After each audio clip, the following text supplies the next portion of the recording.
2 Samuel 10, versos 11 e 12. Eu não vou ler o texto todo, porque é um texto grande, né? Mas só para situar aí, há um tempo atrás, seguindo a nossa leitura bíblica, nós passamos por ele.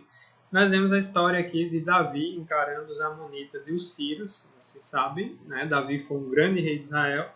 Muitas batalhas foram travadas ali por ele, o seu exército faz parte de um mundo caído, um mundo onde as relações são abaladas, guerras, desavenças, problemas, lutas, elas estão por todo lado, crises, elas estão por todo lado, elas estão o tempo todo na história da humanidade. Como eu já mencionei aqui outras vezes, com certeza essa não vai ser nem a primeira nem a última pandemia que o mundo passa ou passará. Então, assim, sempre teve problemas, sempre teve desequilíbrios e por isso é necessário a gente aprender à luz das Escrituras como passar por eles. A Bíblia é um livro extraordinário em em todas as maneiras como ela trata as coisas da nossa vida. E aqui ela vai trazendo para nós essa história de Davi, onde Davi vai derrotar os amonitas e os sírios. As vitórias de Davi vinham do Senhor, a capacidade de Davi vinha do Senhor, as bênçãos que caíram sobre Davi vêm do Senhor. E aqui é o momento em que ele vai entrar em uma batalha e ele vai escolher um dos seus generais para tomar conta, para comandar esse embate, que é o general Joabe, né, um homem que mostra que ser um homem de Deus pela sua fala, pela sua fé. E na batalha, esses versos 11 e 12, quando eu estava lendo, eles me chamaram muita atenção e eu percebi que daqui nós podemos tirar alguns princípios que também servem para nós hoje. Então, quando nós lemos textos do Antigo Testamento como esse, a gente precisa saber que eles estão em um momento diferente, um momento para a história de Israel, onde eles estão encarando batalhas e passando por algumas dificuldades. Então, já passou. Porém, os princípios, os erros e acertos que eles cometeram são importantes para nós hoje como lição. E essas histórias nós sempre temos que ver assim. Nós sempre entender lá para depois aplicar no nosso tempo, aplicar nas nossas vidas. E nesses tempos que temos vivido, onde a palavra é crise, onde a palavra é medo, doença, morte tem sido muito mais enfatizada por conta do contexto, é importante a gente formar na nossa mente uma visão bíblica do mundo, uma visão bíblica da vida. Devemos orar por isso, para que a gente enxergue as circunstâncias, as notícias dos jornais, as coisas que vão sendo tratadas sempre à luz das Escrituras, sempre direcionados pela Palavra de Deus. E nesse verso 11 e 12 está aqui Joabe encorajando os guerreiros nessa batalha. E aí disse Joabe no verso 11, se os sírios forem mais fortes do que eu, tu me virás em socorro. E se os filhos de Amon forem mais fortes do que tu, eu irei ao teu socorro. Verso 12. Sê forte, pois pelejemos varonilmente pelo nosso povo e pelas cidades de nosso Deus, e faça o Senhor o que bem lhe parecer. Acho fantástica como a Bíblia trata de coisas e traz princípios para nós tão importantes, às vezes em poucos versículos, às vezes em um versículo só, em meio versículo nós podemos tirar muitas coisas importantes. E aqui nós nos deparamos com um deles. Joabe vai encorajar, primeiro você vê aqui ele falando, né, se os sírios forem mais fortes do que ele está dividindo o exército e dizendo, olha, se o bicho começar a pegar para o meu lado, vocês me socorrem. Se começar a pegar para o lado de vocês, eu socorro vocês. Havia essa dependência mútua.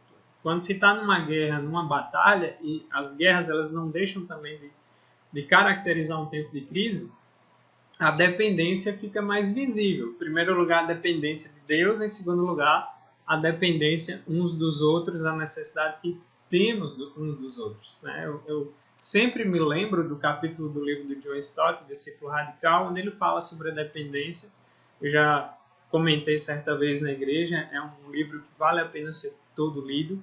E aquele capítulo da dependência, ele lembra que Deus nos fez para sermos dependentes. Né? A gente sempre tem que lembrar isso. Nós dependemos sempre de Deus, dependemos sempre uns dos outros, porque cada um tem uma vocação, cada um tem uma profissão. Nós dependemos das ajudas de cada área, e cada um ajudando um ao outro, e cada um dando cobertura um ao outro. Então, quando nós olhamos cenas de guerra como essa, nós daqui podemos extrair princípios que valem para qualquer situação de crise no mundo. E hoje, mais do que nunca, fica bem visível essa questão da dependência, onde as pessoas, de uma certa forma, elas ficam um pouco mais sensíveis por conta do momento. Você vê na televisão muitas pessoas ajudando quem está passando fome, pessoas que estão em situação de dificuldades, os governos têm que correr atrás para socorrer as pessoas que ficam mais vulneráveis. E é assim que é. A crise, ela muda tudo, ela tira as coisas do lugar, ela tira o sossego, de repente a gente tem que aprender a lidar com uma situação que a gente não estava pronto para lidar, de repente muda o jogo todo.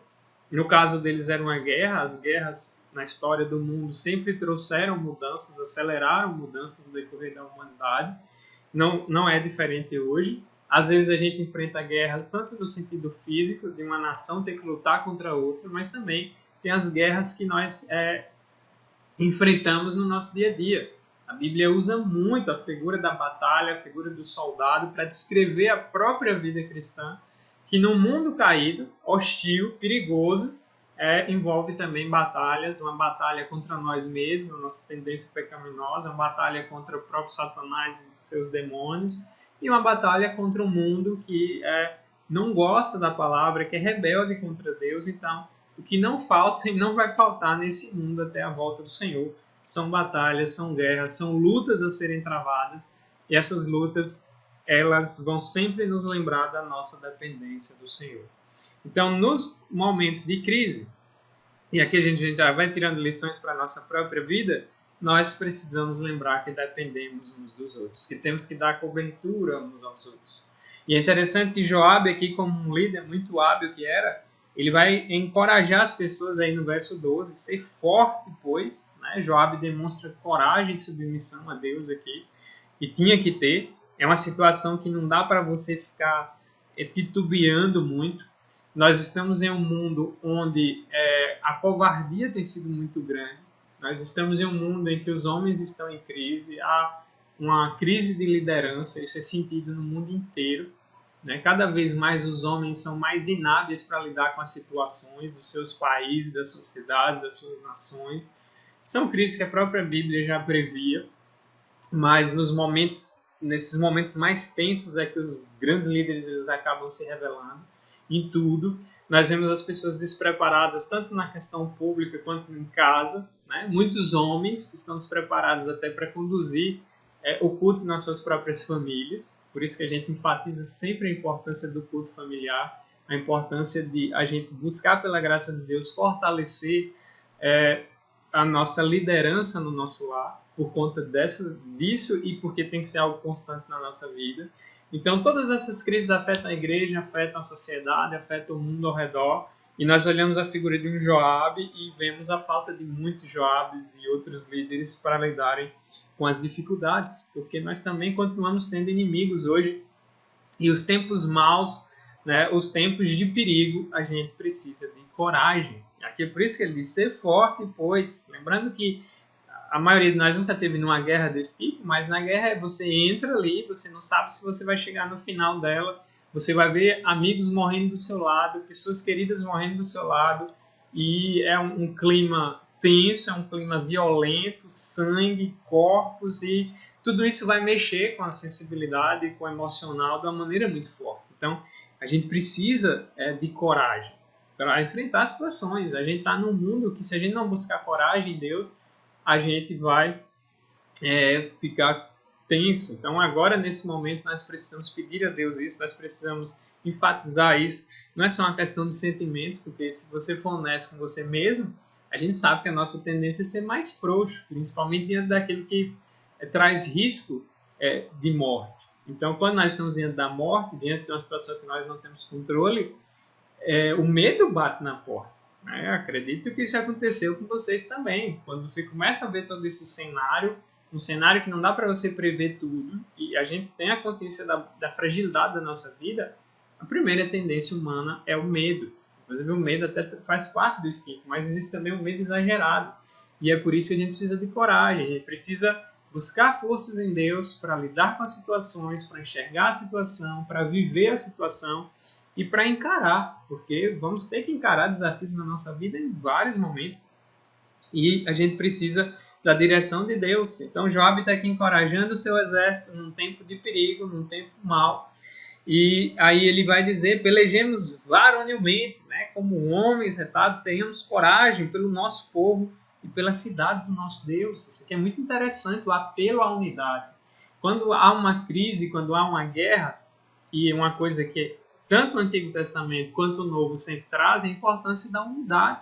Nós estamos vivendo em um mundo que está dividido por partidos políticos, dividido por times de futebol, divididos por preferências pessoais, as pessoas vão formando suas tribos, as pessoas vão se odiando. É um mal que infelizmente atinge inclusive as igrejas, é chamado, hoje se fala muito em polarização.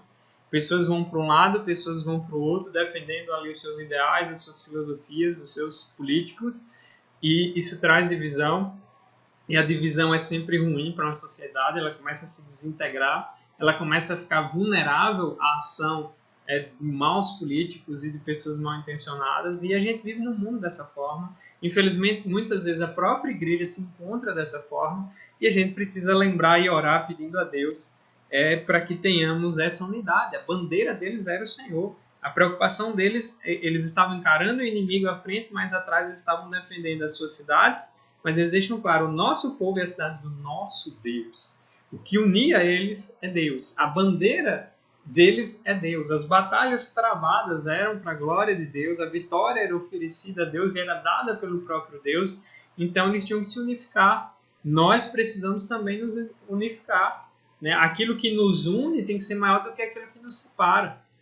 Nós devemos sempre buscar, porque todo cristão em toda a face da terra, o povo de Deus, hoje no geral, no nosso contexto, está unido por quê? Pelo próprio Deus. O próprio Espírito Santo nos dá um pensamento, uma visão, um desejo, apesar das nossas diferenças. Né? Nós todos temos diferenças, muitas vezes culturas diferentes, ideias diferentes com relação a muitas coisas secundárias, mas o que é principal, a gente tem que estar junto. A bandeira que nós temos que levantar mesmo e dar nossas vidas, se possível, é a bandeira do nosso Deus, né? Defender o nosso povo, é uma batalha. Esses versículos, alguns pregadores do século XIX para trás que encaravam mais guerra, eles usavam muito para falar sobre a questão da importância de lutarmos e defendermos aquilo que é importante, nossa família, nossos lares, nossa liberdade religiosa, que foi conquistada com muita dificuldade no decorrer da história. Nós precisamos lutar por aquilo que vale a pena, não ficar nos dividindo por coisas pequenas, até porque isso é pecado. E é por isso que nós devemos já começar a trazer esse princípio para nós. Aqui nós também vemos a questão do cuidado mútuo, né, de se preocupar com o outro. Nós estamos numa guerra em conjunto, nós estamos enfrentando um inimigo em comum. Nós precisamos estar unidos, nós precisamos ter a bandeira de Deus hasteada o tempo todo para a glória do nosso Deus o tempo todo, vivendo e pregando o Evangelho. Então, uma igreja unida, uma igreja que demonstra cuidado com a vida do outro e se ajuda, isso traz um impacto muito grande para uma sociedade que nos ataca muito. Então, a arma maior que nós temos, além dos argumentos sábios que a palavra de Deus nos dá, é um testemunho coerente com aquilo que pregamos, com o amor que Deus nos ensina. E nós devemos zelar pela unidade, nós devemos zelar pela vida do outro. Para você ter uma ideia, há uns séculos atrás, por exemplo, Roma encarou algumas pandemias e epidemias, doenças que varriam e matavam centenas, às vezes milhares de pessoas em pouco tempo. Isso já aconteceu outras vezes na história. A igreja cristã naquela época, ao mesmo tempo que os romanos abandonavam os idosos para morrerem nas ruas, ou até outras pessoas que estavam fracas, eles largavam na rua para morrer lá, para não serem contaminados. Quem é que acudia essas pessoas? Quem é que socorria essas pessoas? Os cristãos.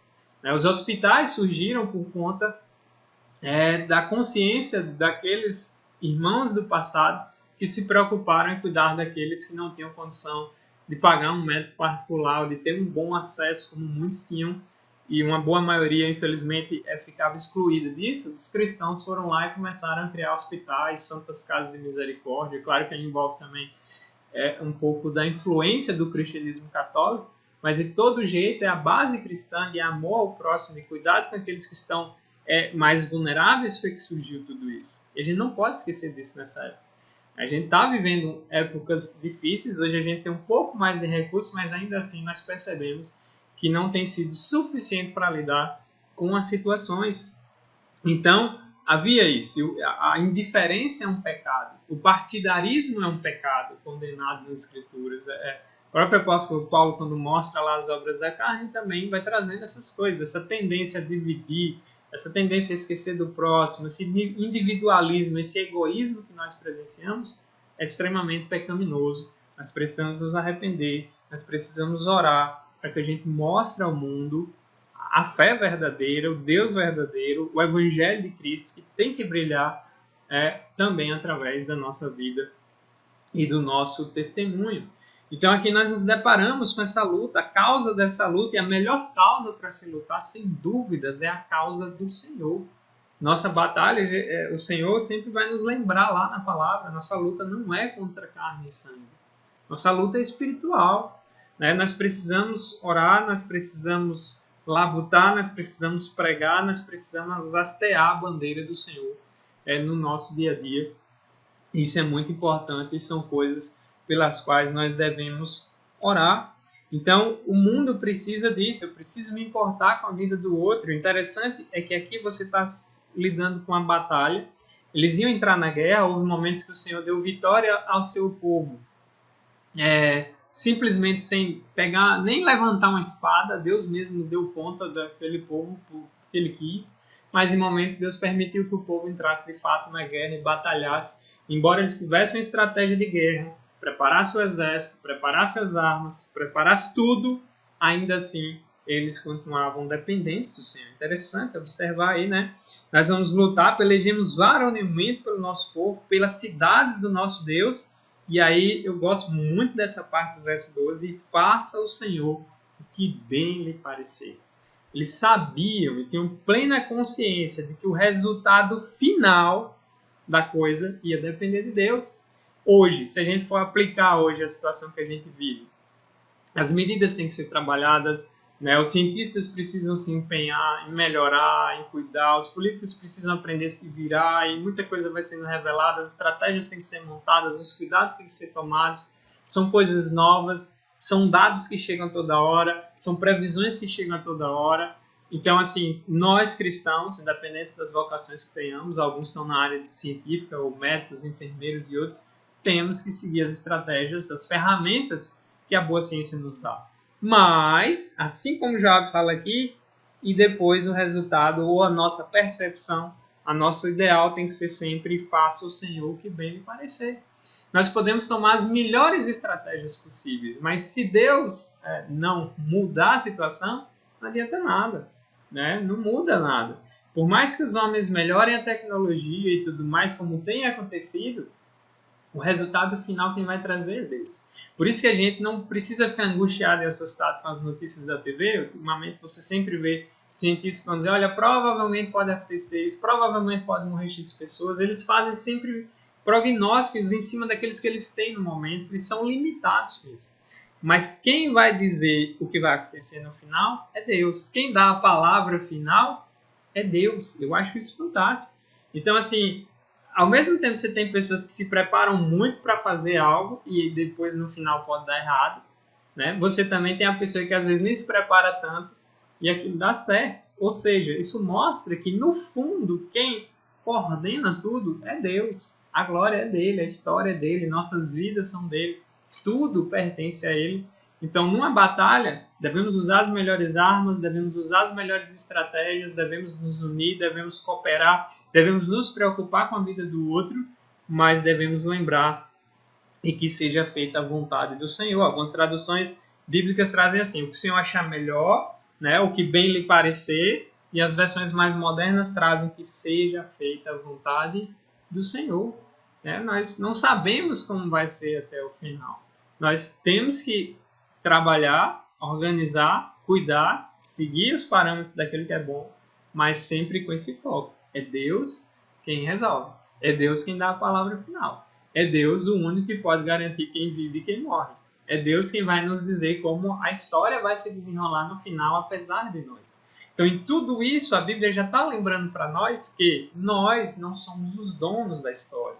Nós não somos independentes, nós não somos autônomos, nós dependemos de Deus, da graça de Deus, do amor de Deus, da misericórdia de Deus, para que as coisas de fato aconteçam. Por isso que o autor de Provérbios, sabiamente, vai dizer, olha, o homem faz muitos planos, mas a resposta certa vem dos lábios de quem? Do Senhor. Quem bate o martelo, o carimbo, é o Senhor. Quem diz se vai ser ou se não vai ser, é o Senhor. Por isso a gente precisa lembrar dessas coisas, porque hoje nós estamos mais vulneráveis a muitas informações. Isso pode angustiar muito nosso coração, nos deixar preocupados. Então, assim, a gente precisa se importar com as normas boas da coisa, porque existem os extremos.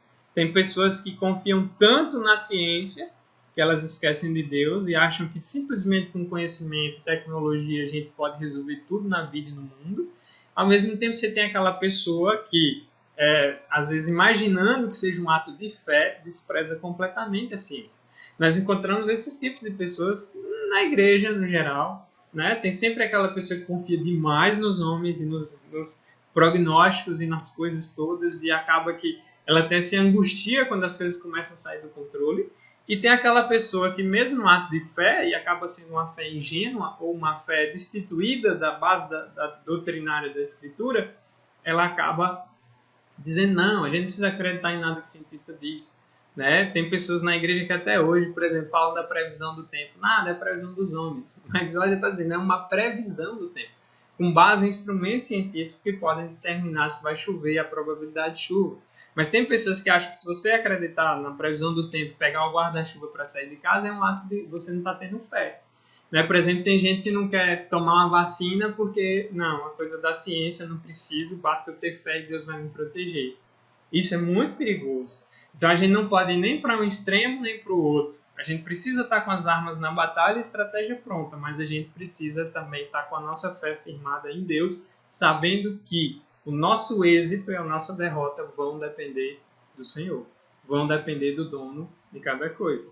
Então ele nos capacitou para termos ferramentas, para fazer ciência, para cuidar do nosso dia a dia, da vida e abençoar outras vidas, mas nada disso é um substituto à nossa fé, ao nosso amor por Ele. Então vivemos aqui, interagimos aqui, mas o nosso foco está nele, a nossa fé está nele, a nossa esperança está nele. Independente do jornal dizer que as coisas vão piorar ou melhorar, nós devemos continuar com essa mesma visão que Joabe traz aqui e faça ao Senhor o que bem lhe parecer. Faça o que Ele quiser, porque Ele de fato vai fazer o que Ele quiser, independente de nós. Então, lembrar da soberania de Deus. O melhor remédio contra a angústia, contra o medo, contra o desespero, afobar com o momento, é a soberania de Deus, é a providência de Deus. É lembrar que o nosso Deus é soberano, glorioso, poderoso. Ele não depende dos nossos políticos, graças a Ele por isso. Não depende dos nossos exércitos, não depende do nosso dinheiro, não depende da nossa ciência. Ele é Deus. Ele é glorioso, Ele é poderoso e a história está nas suas mãos. Não esqueça disso. Então, esse é um princípio que vai sendo trazido para nós. Então, essa coragem ela vem justamente com isso, né? Essa coisa que Deus nos traz e Deus nos ajuda. Interessante que lá no Novo Testamento, se você abrir Efésios capítulo 6, o apóstolo Paulo também fala sobre batalhas, e lá já num contexto de uma batalha espiritual. Efésios 6, você pode abrir sua Bíblia aí junto comigo. Efésios 6, a partir do verso 10, tem um encorajamento. Né? Aqui está num contexto de uma batalha espiritual. O apóstolo Paulo está na parte mais, vamos dizer assim, mais prática da carta dele aos Efésios. E aí, no verso 10, ele já diz, quanto ao mais sede fortalecidos no Senhor e na força do seu poder. Que encorajamento maravilhoso. Isso serve para tudo na vida. E é interessante ver a figura de uma batalha, porque lá Joabe está na batalha real, eles encararam, eles venceram, porque Deus lhes deu a vitória de maneira gloriosa, levando sempre a glória de Deus. E aqui o apóstolo Paulo já está enfatizando outra batalha. Como eu falei, batalhas tem de todo tipo nessa vida. Uma delas é contra o pecado, contra as hostes espirituais malignas. E aqui, nesse trecho, ele fala da famosa armadura de Deus de Efésios, né? Revestíveis de toda a armadura de Deus para poderes ficar firmes contra as ciladas do diabo. Temos um inimigo terrível, que senão é a graça de Deus, nós somos vulneráveis. Né? Porque a nossa luta não é contra o sangue e a carne, sim contra os principados e potestades contra os dominadores desse mundo tenebroso, contra as forças espirituais do mal nas regiões celestes. Portanto, tomai toda a armadura de Deus, para que possais resistir no dia mau, né? Ou seja, tem dias maus, estamos vivendo dias maus, dias tensos, dias de crise, onde está mudando muita coisa, umas para melhor, outras para pior no mundo, né? E nós precisamos sempre buscar nos fortalecer em Deus, para que possais resistir no dia mau e depois de teres vencido tudo, permanecer inabaláveis. Estai, pois, firmes, cingindo-vos com a verdade, vestindo-vos da couraça da justiça, que são todas as peças da armadura de um soldado romano, calçai os pés com a preparação do evangelho da paz, embraçando sempre o escudo da fé, com a qual podereis apagar todos os dardos inflamados do maligno. Tomai também o capacete da salvação, a espada do Espírito, que é a palavra de Deus, com toda oração e súplica, orando em todo o tempo no Espírito e para isto vigiando com toda a perseverança e súplica por todos os santos. E aqui depois ele pede oração por ele mesmo, o apóstolo Paulo, para que ele abrisse a boca, fizesse o evangelho conhecido. Então, as armaduras, a armadura quem dá é Deus, a força quem dá é Deus. Né? Nesses momentos todos, e a gente se vê muito frouxo às vezes, preocupado com medo de minha vida, e minha família, como é que vai ser, meu parente que está lá fora, e uma situação que eu estou encarando, é Deus quem nos fortalece, é Deus quem nos sustenta. Então, independente do tipo de crise que a gente possa passar, existem crises por conta de guerra, por conta de doença como é agora, enfim, várias outras situações podem acontecer, desastres naturais, a esperança nossa é a mesma, é Deus. A armadura nossa quem fornece é Deus, a proteção quem dá é Deus, a força quem dá é Deus, a vitória numa batalha, sejam elas quais forem, quem nos dá é Deus. Quem nos capacita é Deus, quem nos encoraja é Deus, quem nos fortalece é o nosso Deus. E o interessante é que aqui já dá para perceber, porque se você é uma pessoa que não conhece esse Deus, que ainda não tem comunhão com Ele através de Cristo, você está totalmente desprotegido. Você pode olhar na televisão cientistas, pessoas famosas que não creem em Deus, muitas delas, o olhar demonstra um certo desespero, uma angústia. E não é só aquele medo natural do instinto, é o medo de alguém que só tem aquilo para se agarrar, só tem aquilo para se apegar. É aquela pessoa que ela só está confiada nas ferramentas da ciência, num cientista famoso, ou num político A ou B. Ela está presa nessa parte. E quando você está preso aí, é só desespero. Porque aqui embaixo, nada é seguro 100%. Nada é perfeito. Nada pode nos salvar como o Senhor pode fazer.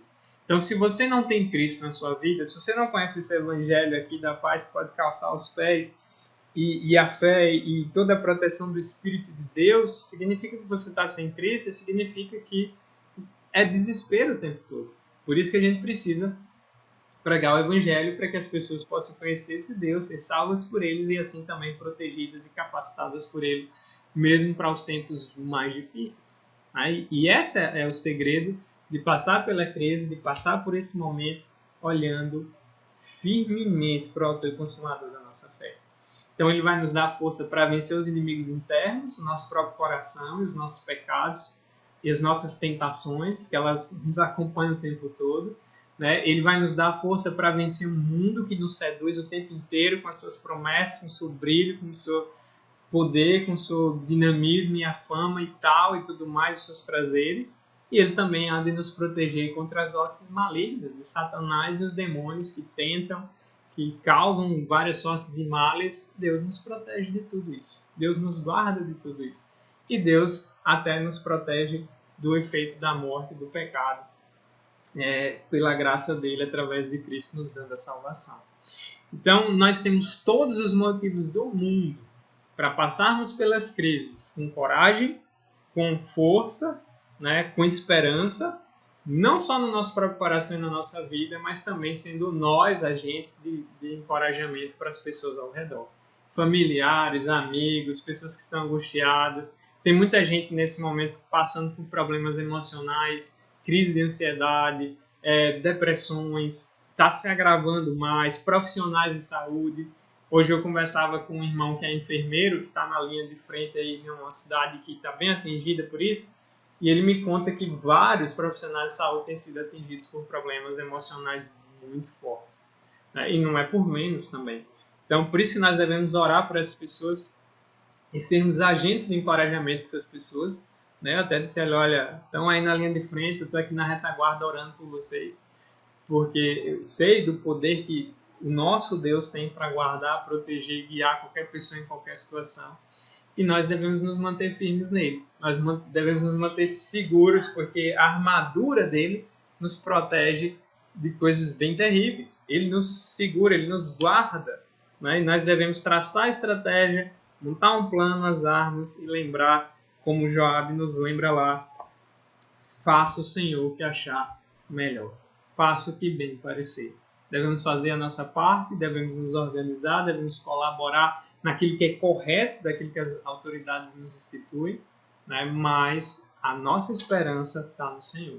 A nossa saída está no Senhor, a nossa alegria está no Senhor. E a gente não pode esquecer disso. É o que nos consola. Porque já pensou se a gente estivesse só na mão dos cientistas, só na mão dos políticos, a gente estava em maus lençóis. Mas a gente está nas mãos do Todo-Poderoso, do Deus soberano, do Deus glorioso, desse Deus que se revela a nós de maneira tão graciosa. Que Deus abençoe sua vida, que Deus abençoe a vida de todos aqueles que estão me assistindo nesse momento, que a palavra dele encoraje e fortaleça seu coração. E não esqueça, né? É como Lutero falava lá atrás, é orar e labutar. Né? Envolve a nossa vida espiritual, mas isso não está separado da nossa vida comum. E dessa forma nós devemos fazer as coisas da maneira correta e seguir aquilo que é bom e trabalhar da maneira mais eficaz para combater coisas ruins, mas sempre com a esperança firmada no Senhor. Naquele que diz que determina o final da história, tanto da sua vida, da minha vida, e o desfecho até da história do mundo todo.